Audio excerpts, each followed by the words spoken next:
Federation of Canadian Municipalities converged on Ottawa last week with a list of demands. What was different this time was the length of that list. Only one item was talked about: infrastructure funding. The City of Prince George joined representatives from more than 100 Canadian municipalities to meet with federal officials. They spoke with one common voice in asking for renewed infrastructure funding. They even presented a plan for government to review. It's got three components. First, with the gas tax, which has already been made permanent, we've asked for it to be indexed so it doesn't lose its buying power over time. Second, the Building Canada Fund, we want that to be brought back. That's an application-based system. Finally, there's a new one, and that's called the Core Economic Infrastructure Fund. All across the country, the bones of the communities are starting to get old and brittle. Locally, the underground water lines are likely in the best shape.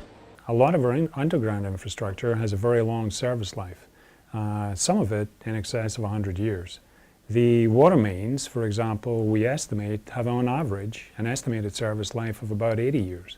So when you consider our underground facilities, the water is likely the highest priority.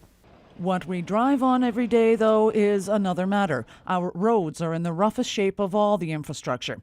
It's Frank Blues' job to keep an eye on all the city assets. Ideally, the city should spend just under $7 million every year on roads alone. If you use an arterial road, which is like an Aspica or a Demano or a 5th or 15th, they generally have the shortest expected service life. We might get anywhere between 8 and 12 years out of that road surface, so it comes up for renewal on a fairly frequent basis, as opposed to replacing a water main once every 80 years. Even with a commitment to spend more this coming year, the city will still fall short. It's just as grim a picture for water and sewer, where the budgeted spending is shy of what it should be, and we're not alone. It was pretty clear all the way across the country, unanimous support for reinstituting an infrastructure program, but not just the same one that's always been in place. When 2014 rolls around, we need to have a more involved one. So unanimously across the country, we got buy-in from Iqaluit to Quebec to BC.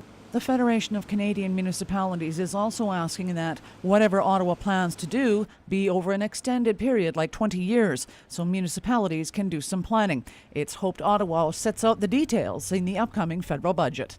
Cheryl Jan, CKPG News.